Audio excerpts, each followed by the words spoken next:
Hello and welcome to In the Art Scene podcast, an art podcast that has it all. I'm your host, Galina Marquez, and I invite fascinating people to talk about their personal creative journeys, success stories, and inspiration.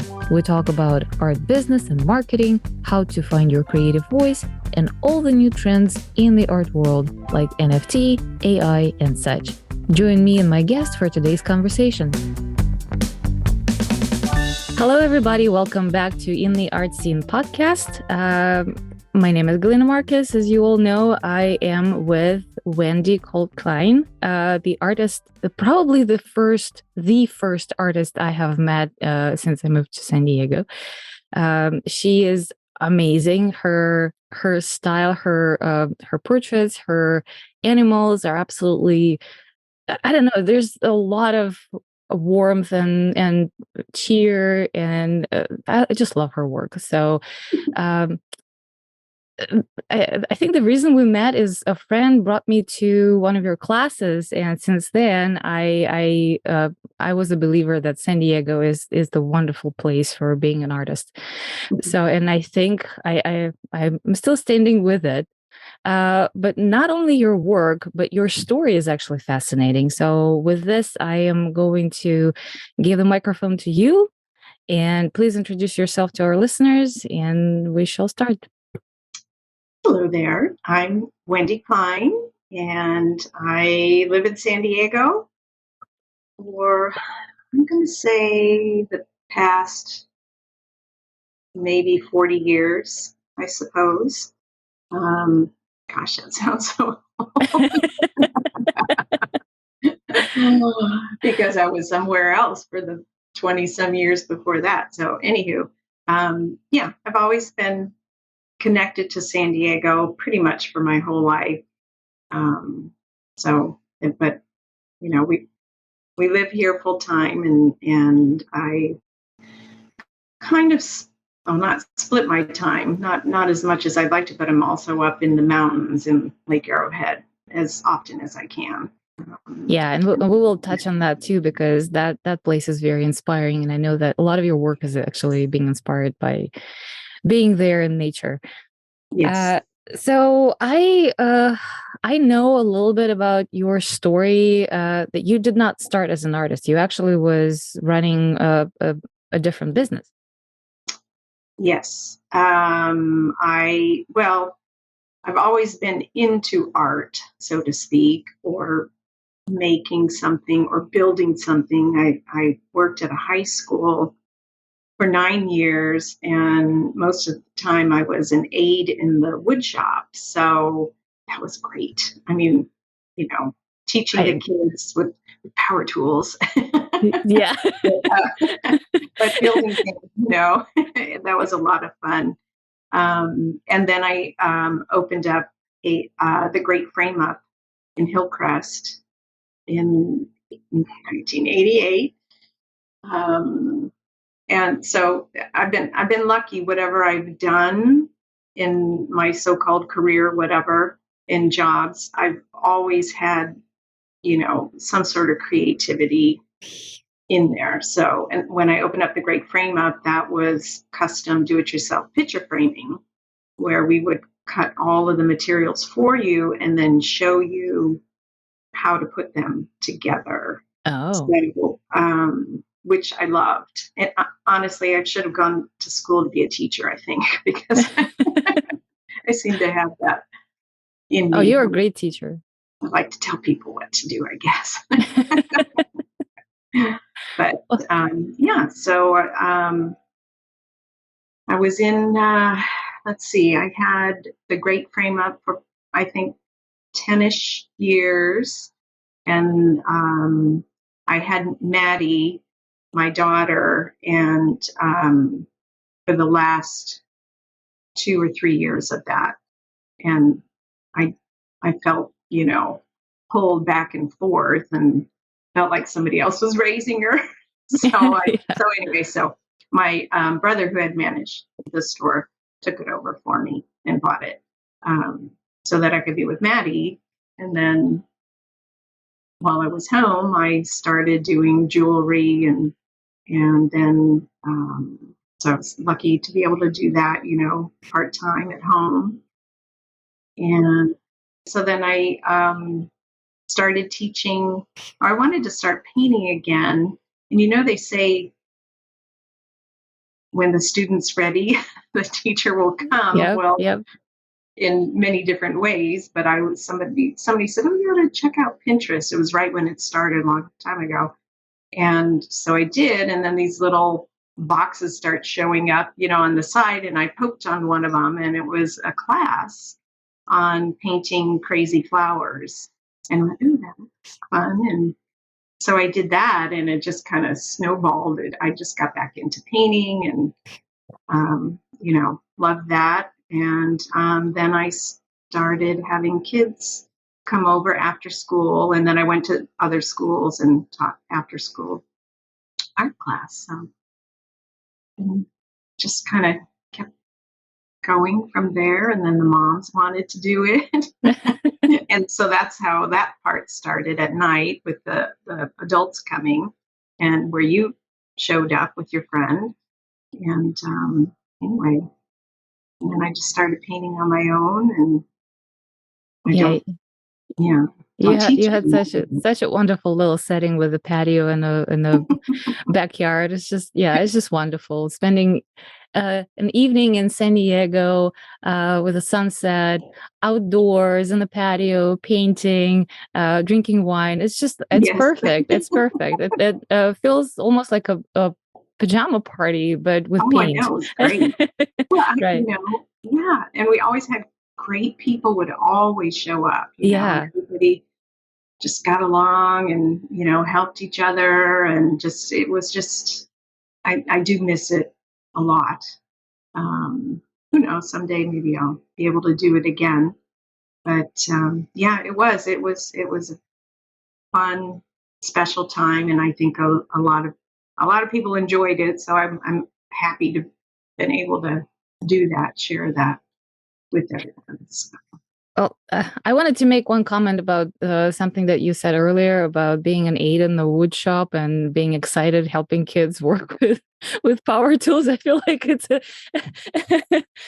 it's just a Southern California trend. Like you can hear like in Southern California, you come here, you talk to women, and you practically can hear on every corner, "Oh, I'm so excited working with woods and power tools." And I don't know, maybe it's just a trend of the times because well, that was a long time ago. That was in the 80s. Yeah. So, well, maybe it's a California thing though. I don't know because I totally feel you. Like my husband doesn't touch power tools. It's all my domain. oh, yes, it's the same here. Yeah. But that can have, maybe have a few drawbacks, because it's like, I asked my husband, "Hey, can you like put this thing together for me?" And he's, "No, I can't. You can do it." It's true. I can't do it. So,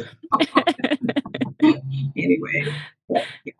Yeah, I wanted to ask you back to the days when you were running a frame shop. I read in one of your magazine interviews that what happened is you had a stroke, and Yes.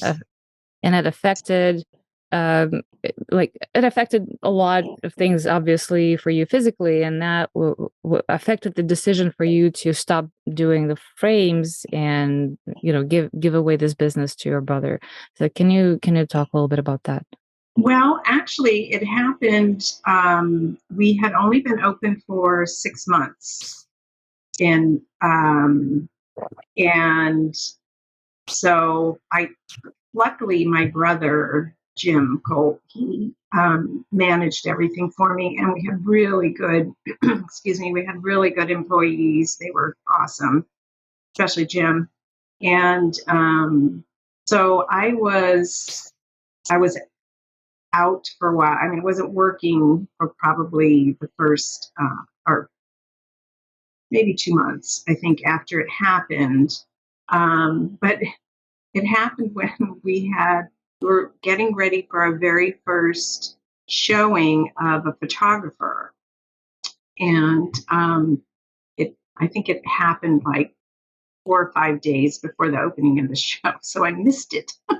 Oh, That was a bummer. it But was. yeah, no, it was unexpected. But I was 28 at the time, and I think honestly, looking back, because it's nothing in our family or anything like that.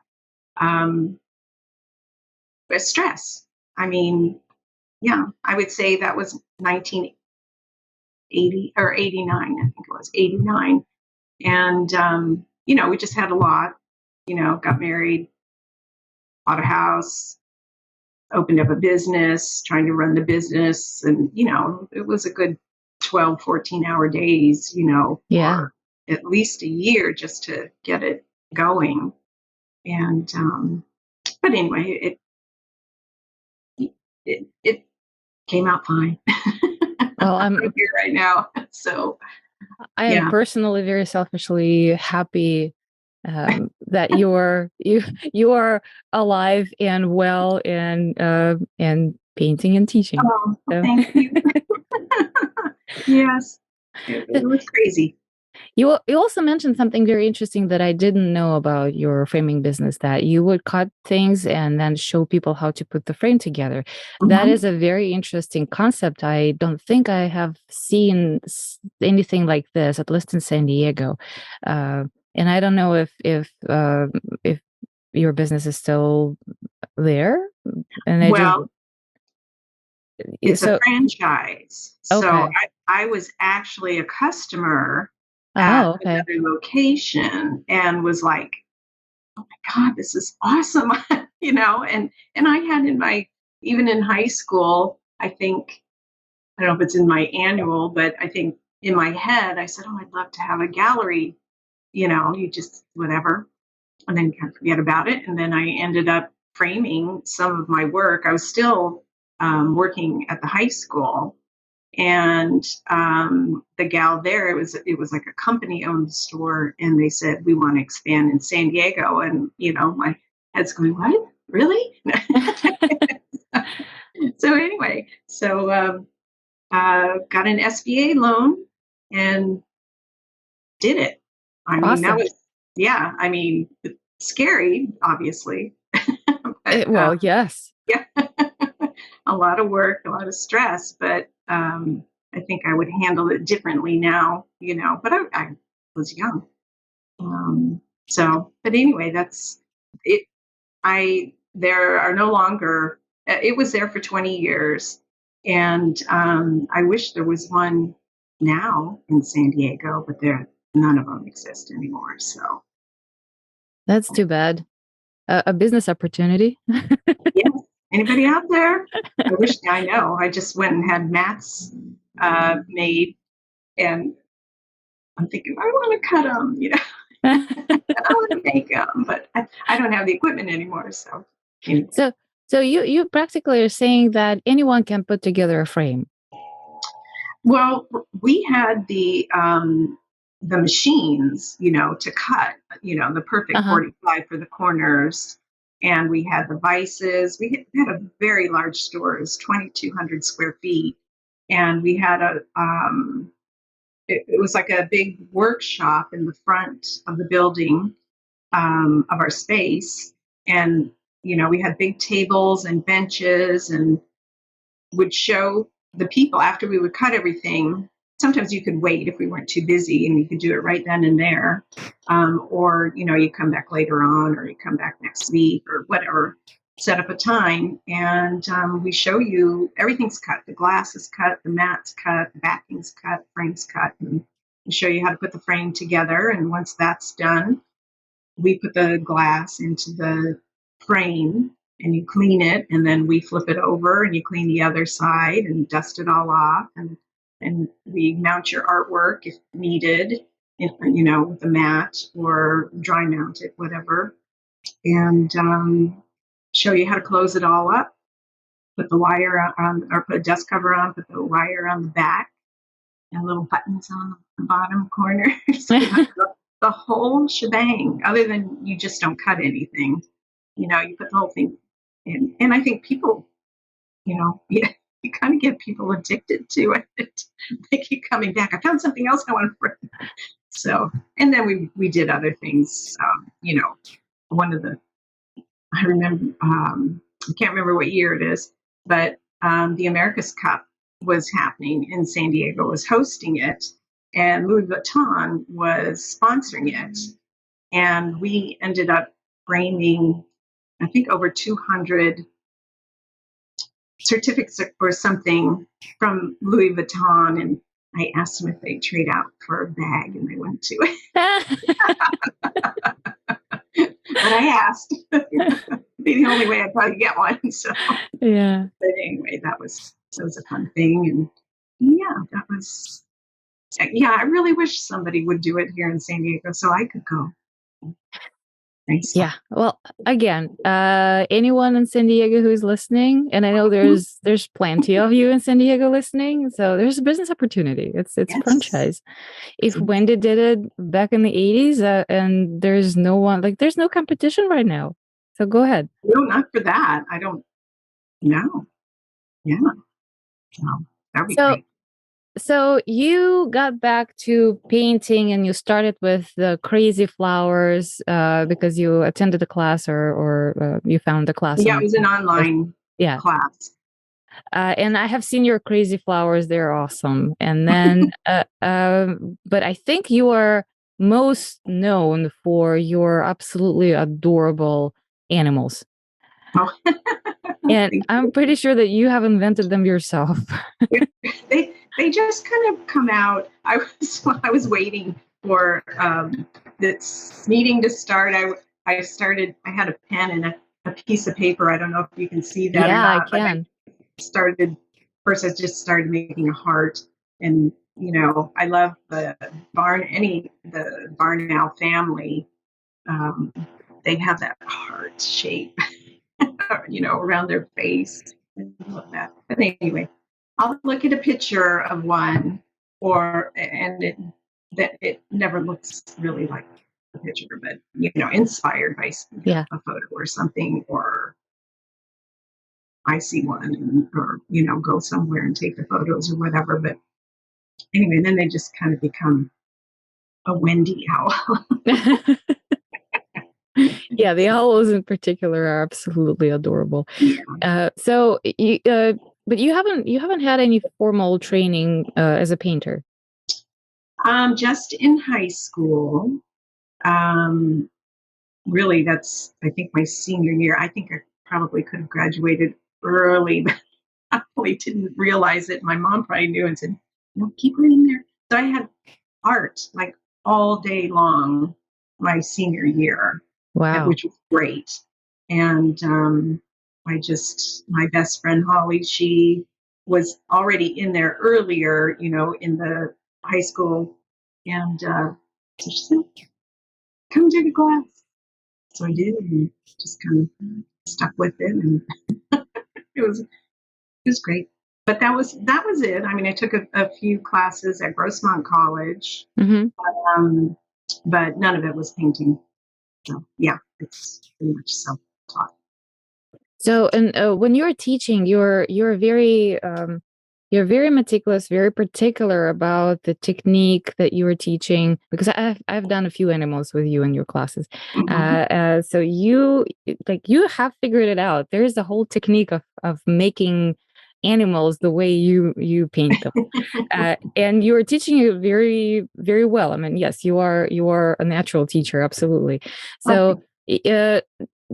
Was it like a result of the experimentation, or you just kind of knew intuitively how to do the layers and how to do how like you have the reference photos. Obviously your animals are not like 100% the photo, but they look very lively. They look very again, they look very kind of cheerful in the way that like you wish old nature would look like this, that kind of stuff. Well, a lot of times, especially with owls, they can look a little frightening, the way they kind of scowl. But I don't know. I think probably even recently they've probably maybe become a little bit nicer looking, or I've been making them a little nicer looking. I don't know. I just am I just feel, I guess, happier or whatever, and I like funny things too. So I want to put, anyway, things going in my head about doing something funny on there. Oh my God. But who knows? Some weird things might start coming out. But yeah, I don't know. They just kind of happen as I'm going along, and if if I'm really in the zone, so to speak, sometimes I'm either painting or drawing, and I'm not even looking at the area where my brush or my pen is at. I'm looking somewhere else, and it just kind of comes out. And I think that's when Oh, you're truly in the zone, and you're downloading it from wherever you want to say it's coming from, the universe or God or whatever. But I mean, that's what I hope for. Every time I start to paint is like get into that zone, and it just kind of comes out. And it's like, where did that come from? well, So, they definitely don't look like you were blind painting them, but yeah, it's very interesting. oh yes, we do that um, painting with your eyes shut. Sometimes I don't remember when you were in class if we did that, but No, I haven't done that. I've had I did it started with the kids for sure. Um, Basically, shut your eyes and draw your bike that you had when you were a kid, or the bike you had, and doing it with every bit of detail that you can, but your eyes are shut. So people started from all different areas. I always started with the front wheel, and I don't know. I think that it's kind of relaxing too, as long as you don't go, oh my God, I hope it looks okay. You have to like let that go, and just for fun. And but then also blind contour, which is one of my favorite things to do. And I think if you do that, like if you want to be a good drawer, separate the drawer. Um, I think if you do blind contour drawing, which is basically kind of the same thing as what I said before, your hand and pencil are on the paper, but you're looking at the image. If you're drawing the house plant or whatever, so you're not even looking at your paper.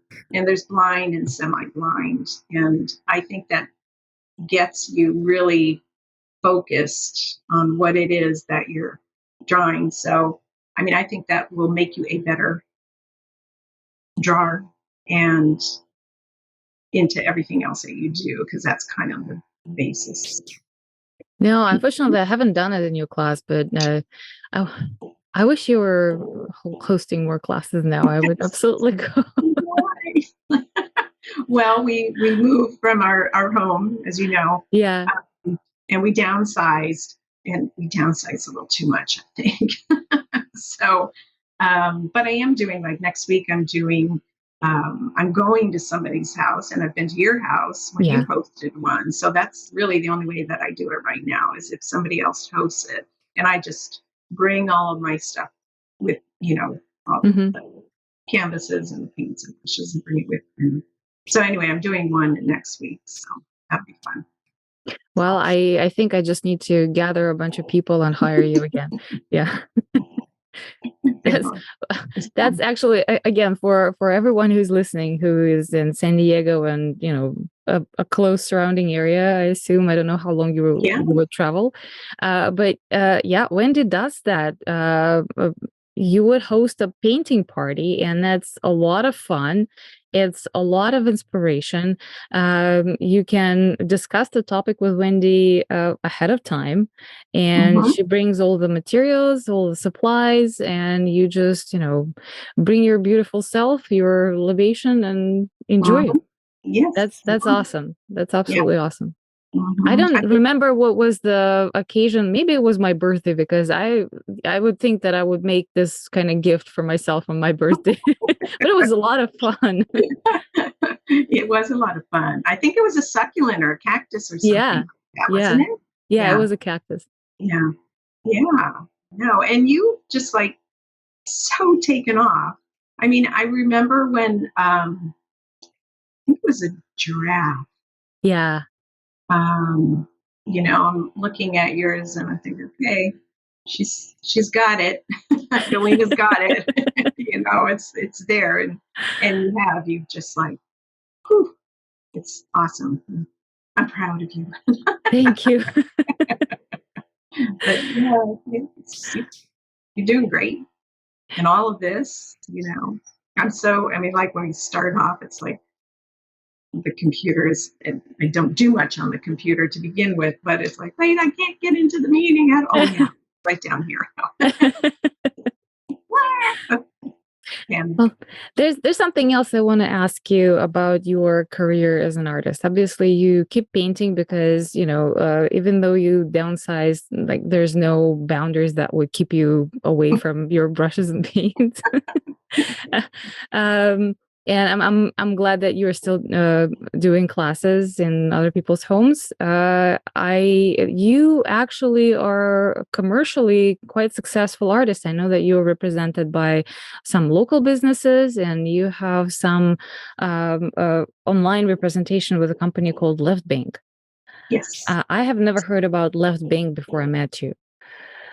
So if you can talk a little bit about that, so listeners, majority of our listeners are artists on different stage of their career development. They would Mhm. be grateful to know what it is and what kind of opportunity there is for artists.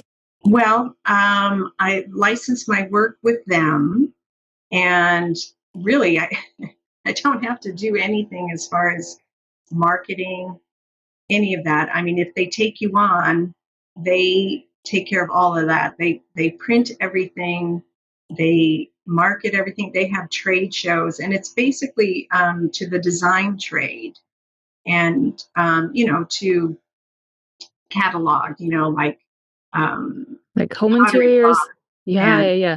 Oh, I and know. yeah, I've spotted your work on a few of the magazines, like in like interior design style kind of things. yeah. It's amazing, and then you get a royalty check. I mean, it's a way that you can share your work with a lot of people, which, I mean, I think of it as like being an author. You don't, you write a novel and only one person gets to read it. You hope it gets published so that everybody can read it. And it's kind of the same thing, with the art. It's like, it lets you share it with more people. So, I mean, I feel like so blessed, and I'm appreciative of Left Bank Art. And yeah, so I mean, but I'm pretty sure on their website there's a um, little blurb or whatever about submitting your artwork. So, but anyway, a friend of mine, Anne, she was checking my work out, and she said, I think I have something for you. I know somebody. So anyway, I can't tell you how appreciative I am of Left Bank. It's just amazing. And I've seen some work on TV, Uh-huh.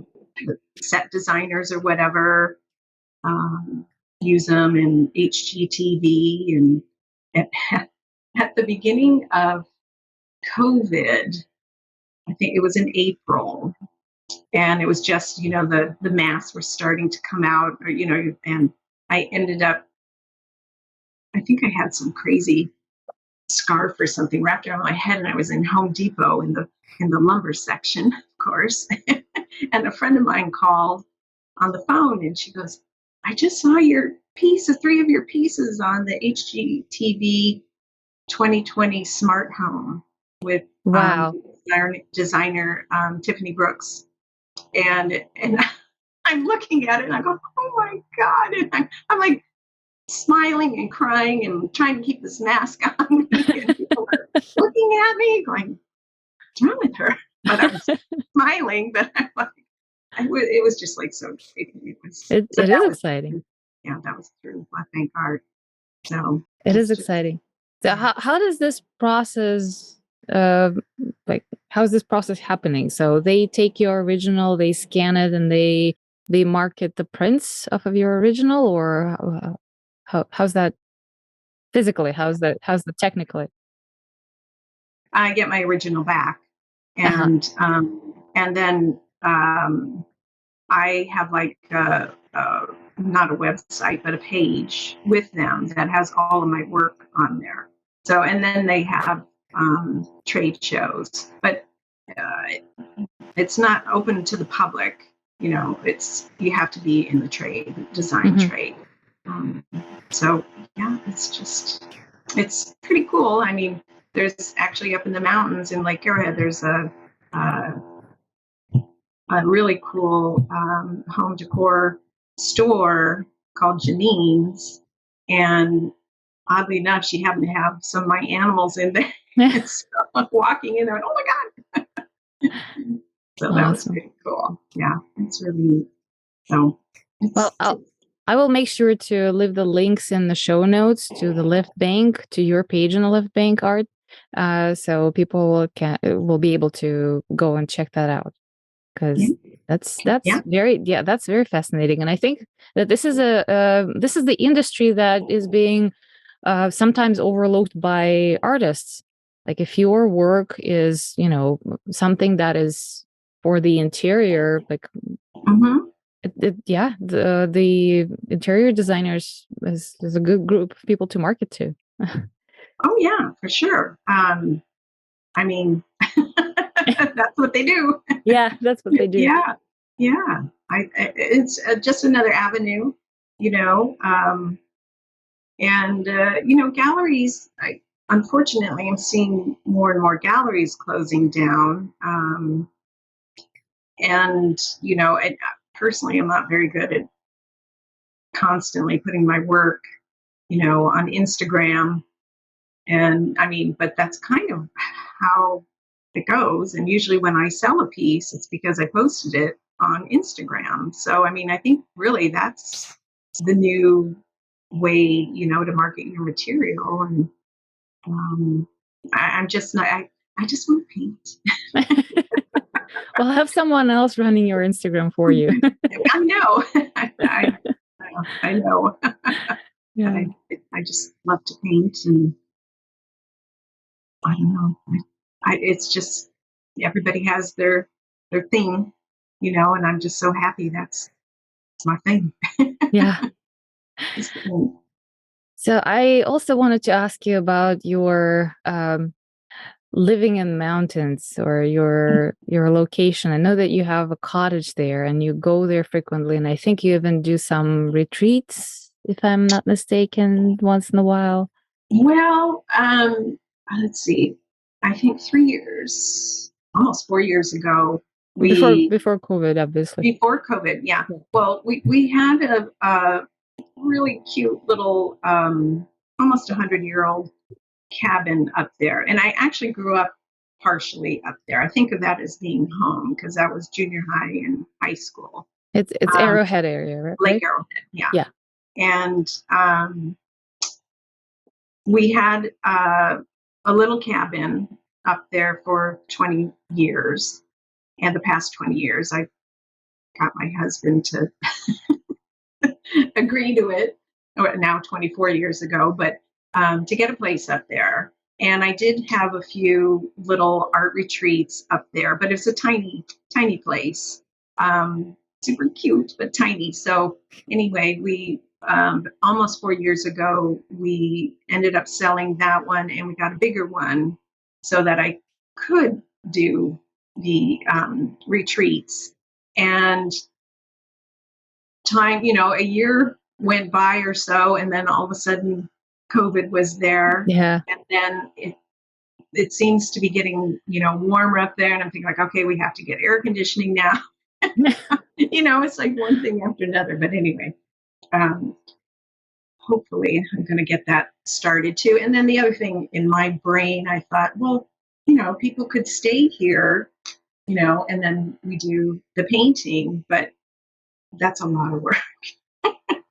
So I'm thinking like, there's no reason I can't still have the class, and people could stay, they could rent their own cabin or stay, at the resort or wherever, and just come to the class. And locals could come to the class too. So anyway, let's keep our fingers crossed that I Yes. get that together. Yes, that would be awesome. Yeah, Lake Arrowhead is absolutely incredibly beautiful, inspiring place. It is. I have been there a couple times. Just like on the like a weekend vacation because it's a short drive from San Diego. Yes, it is. That's the best part. But being there for any length of time, I can't imagine how inspired you must be. Yes, even though, especially now, when I was a kid, there weren't as many homes, but it's where we are right now. We're on a different side of the lake, and we have a view, and we're now at the tops of the trees. Basically, we're high up on a hill, where before we were at the bottom of the trees. And up in the common area, well, actually in all the rooms except for our bedroom, you have a great view, and it's the trees, and then the hills that goes down and down into the lake, and then goes back up, and you can see way out east, and it's just a lot of depth in there. And then the sun changes, everything, the lights change, and you can see deep into the trees. There's homes that are down in there, but you can't see them. So it works out perfect. So you Yeah. do feel like you're kind of alone, even though, there are houses all around you, but it's just heaven. Awesome. It sounds I, really awesome. well, I feel so grateful for that. And almost 24 years ago, I had been away, and my parents had sold our house that I grew up in, and they were down in San Diego. And so I probably wasn't up there for about 10 years, and I just had this, like, I gotta go back. Rush, yes. Yeah. But our life is here in San Diego, and we just timed everything right. Got a small place. I didn't want to have to worry, about making mortgage payments or anything. I just wanted it to be a peaceful, easy, fun, mostly fun place to be. And then really seriously, any property you can buy in Southern California, it just allowed us to get, another place. We just kind of timed it right, and so now we're able to have more people over. Yeah. So it's more fun. But anyway, it's just, yeah. And I have friends of mine down here in San Diego that now have places up there, and that makes it even better. It's so nice because it's only like 2 hours drive, and I'm going up there tomorrow. Oh, I'm So, I'm jealous. well, you'll have to come up sometime. I will. I know you've absolutely seen that. will. And Absolutely will. time just goes by like, that's one thing. You're way younger than I am, but people would tell that to me when I was a kid. Oh my God, it goes so fast. And oh my gosh, it does. It's just like, I can't believe that 2022 is almost over. Yeah, well, by the time this episode is out, it's already 2023. And I hope that by then we figured out the retreat situation. And Yes. I really look forward. Like when you have a retreat, I'm on. Oh, okay. Yeah, no, it's fun. The loft, right now it has beds in it, but it's a nice open area, and it looks out onto the big windows, out into the view, and it's just is just lovely to me, Sounds very inspiring. I Yeah. picture it. I picture it in my head. All right. Well, is there anything that you wanted to talk about, but I didn't ask you because I know that like I'm kind of short. I know you for a number of years, and I know you for very specific reasons, and I admire your work, obviously. So that's what I'm talking about. I mean, things that we are connected by. But there must be something that you would want to talk about as an artist, about your inspiration, about something else. Like for me, I knew that you were doing this semi-blind work, but listening to you talk about this, how you download this from up there from the universe and it goes right through your pencil or your brush, that's absolutely new for me, and that's something that I like. I crave those things from artists. So I am pretty sure that I did not ask you something that you might want to share with our listeners? I I think really that I mean, you could say it's spiritual, I suppose, or it is, I guess, but I, it's being present, really, honestly, and that's what I try to do throughout the day, is be present, and I would say probably 22, so maybe 2014, I started meditating. Mhm. And I do. Ever since then, every single morning I meditate, unless I'm entertaining up at the cabin, then I then I don't. But um, I think that is huge. I mean, huge.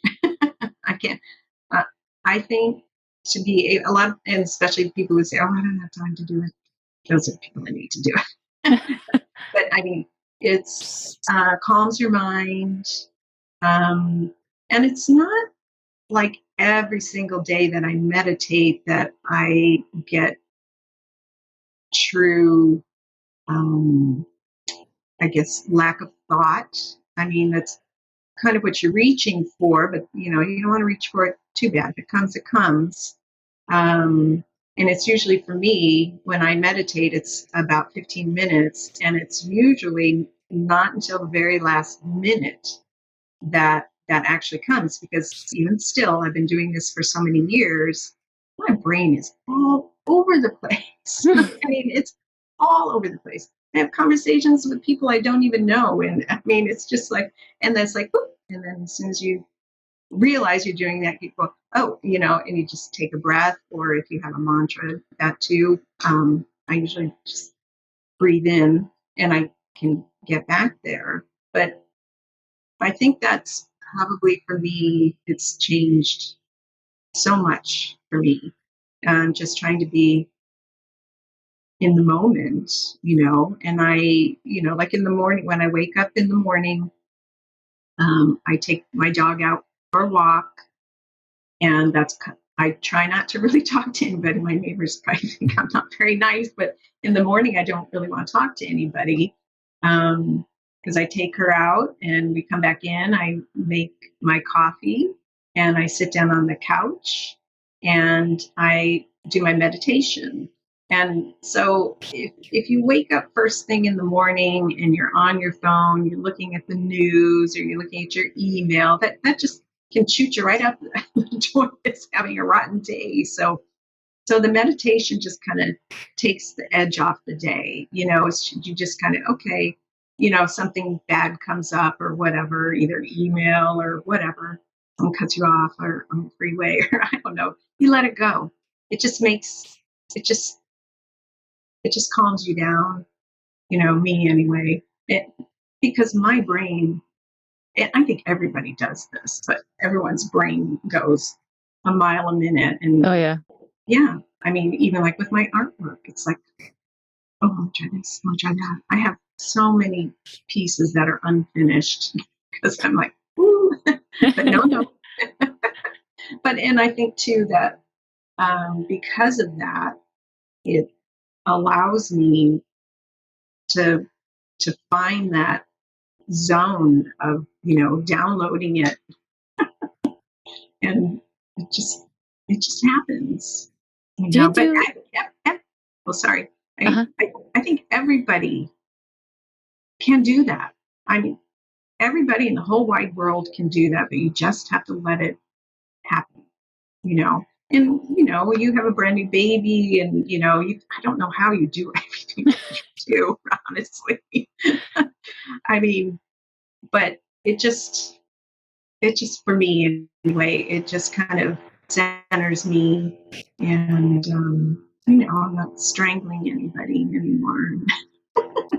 So Do you do it's any specific kind of meditation? Do you have like an app or recording, or you just sit and breathe and try to watch your mind and the thoughts and try to ground them? What do you I do? I started off with the Oprah Deepak 21-day Uh-huh. meditation, and they were freebies. And then if you wanted to, you could buy them. And then eventually I bought several of them. And so I listened to them over and over again. And every time it's like, oh, yeah, you know. Um, but then they have music that plays through, I think, after they're finished talking, for about 10 minutes. So I actually shut it off. And then I just this is kind of funny. It varies at what time I start. It could be, 7:35 or, 7:43 when I start, but I'll look at the time when they're done talking. I shut them off. I look at the time and I add 15 minutes to it, and I shut my eyes, and more times than not, I would say 95% of the time, my eyes just open at exactly 15 minutes. It just happens. That's interesting. I allow it to happen. Because I was going to ask you if you can hack, because you said that it comes to you on like a last minute. So Yes. I was going to ask you if you can hack it and prolong it for a couple more minutes. Well, yeah, it's not like, and sometimes I do. Sometimes all of a sudden I get this thought that, I should open my eyes, but I don't.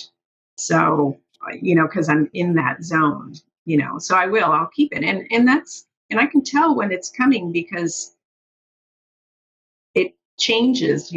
I see almost like shadows of things. Most often it's birds, Oh, that's animals, interesting. and birds, mostly birds, flying around.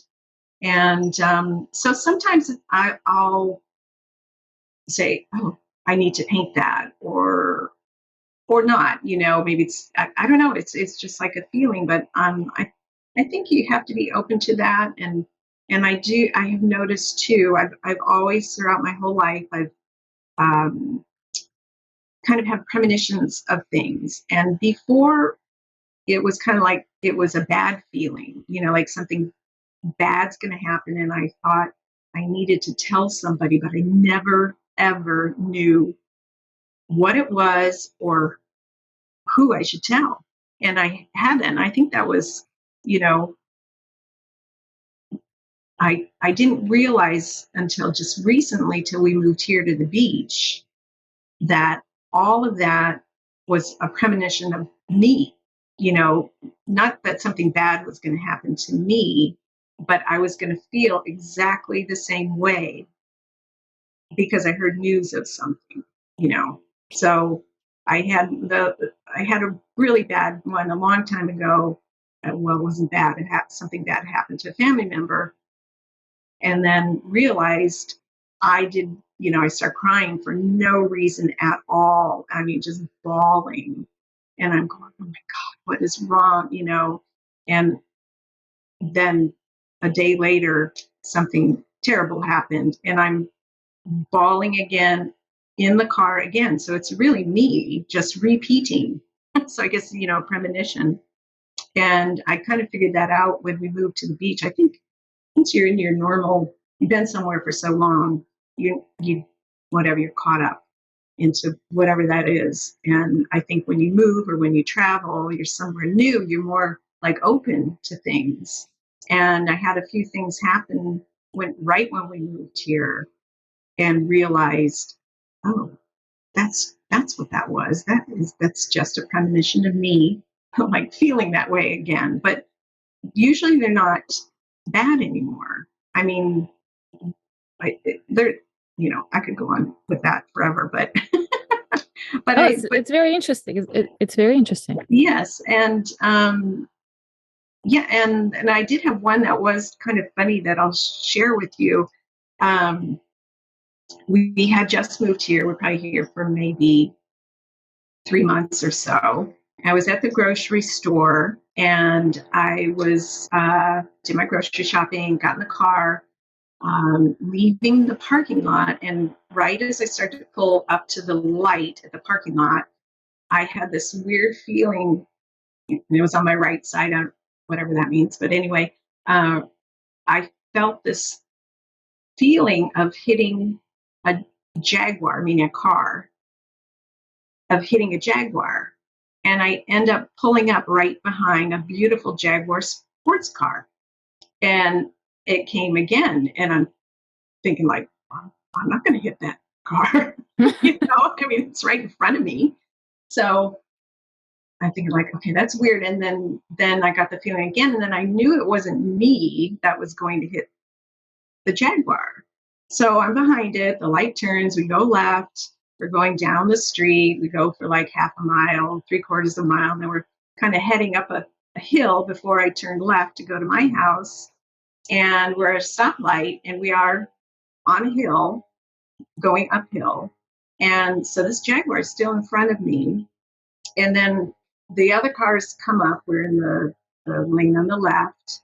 And another Jaguar, an SUV, pulls up equal to the sports car, that Jaguar that was in front of me. So I'm looking over at it, and then Lexus pulls up that's equal to me right there.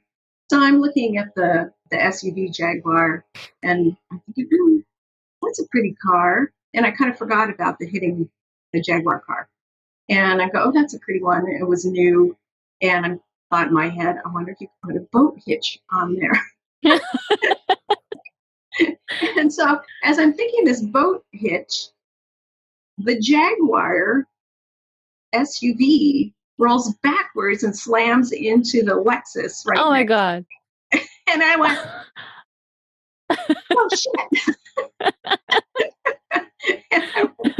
So I don't know why I get those things. They just like, these, I hook onto them wherever they are.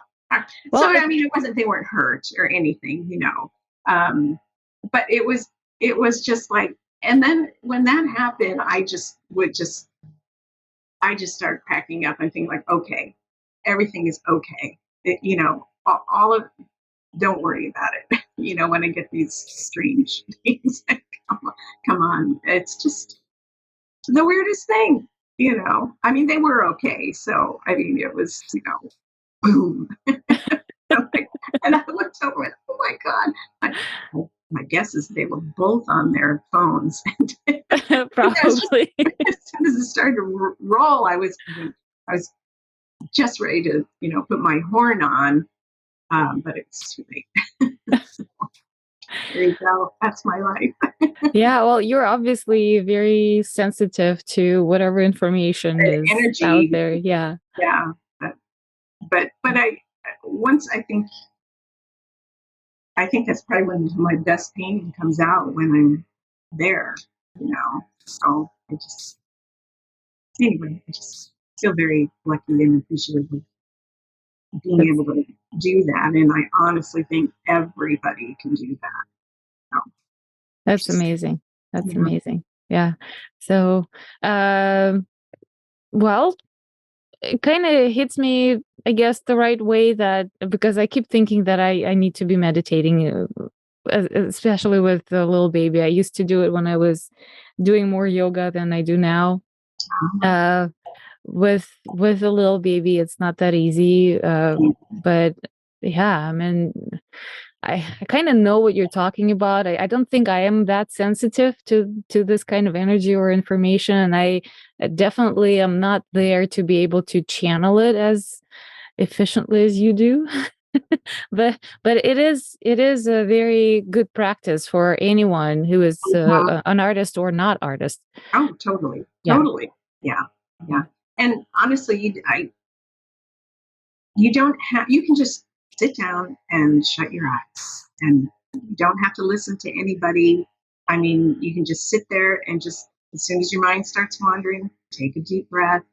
And you could even set an alarm, for 5 minutes, even 10 minutes, and work your way up to it if you want. But I think probably if you get in there and think, oh, I can't do this, and then stop. Just stop and then try it again the next day. Yeah. Just don't make it something bad. I mean, I love doing it.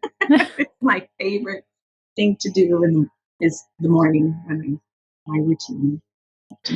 So. Yeah. There's a great podcast. It's called 10% Happier. That is all about meditation. It's hosted by a guy who was a news anchor on TV, and I think he had a panic attack on air. Oh, while yeah. on TV. Yeah. So that's very interesting. He is interviewing lots of different practitioners, not only, like the famous meditators or just, regular people, businessmen, artists who have meditation as their daily practice. So it's kind of a very interesting and inspiring, and again, a kick in the right spot that everybody needs to do this. Yeah. And I should say also that I listen to Esther Hicks from Abraham Hicks every day. I listen to her every day while I'm getting ready in the morning. And that's really where I figured out that the energy, it's energy base that we all run around on, so to speak, and where all that comes from. But that has been a giant blessing to me. So I'm not so freaked out about these weird things, like where they come from. But anyway. All right. Well, thank you so much for sharing your story and your practice. And thank you so much for taking time this morning to talk to me on the podcast. Fun. It is fun. I know. Yeah. I'm having more fun than anyone else in this podcast, for sure. Good for you. Honestly, that's what we're here for, to grow and be happy, be joyful. Yeah. You just have to remind ourselves sometimes. Yeah. Right. Well, thank you so much, Wendy. I truly admire you, and I'm very grateful for having you on the show. I was thinking about you for a long time, and I don't know why I did not reach out to you earlier. Maybe I was waiting for the right moment to kind of prove you that my podcast is actually a real and serious thing. So I've done five seasons already, so it's worth it. Please come and do it with me. No, I know. My gosh, I'm so happy to be here that you wanted to. I'm like, oh, okay. I told friends last night that we had dinner with, are you nervous? And I go, no. I think, we had talked about it before. So, I mean, I think that, and you're just so easy to talk to. I mean, so easy. So it would, I had fun. That's all that matters. Yes. Well, thank you so much. Enjoy your Saturday, and we'll see you again in the art scene. And let's figure out that cottage retreat. Yes. I'm in. Yes. I'm in. Okay. All right. Bye. Okay. Adios. Bye-bye. Bye. It has been another episode of In the Art Scene podcast. If you liked today's conversation, please give us a good review on Apple. And go listen to other great stories. Check out our website, intheartscene.com, or follow us on Instagram at intheartscene for more content. If you are a creative and you want to share your story, shoot us a message from the website or DM us on Instagram. Look forward to seeing you next time in the art scene.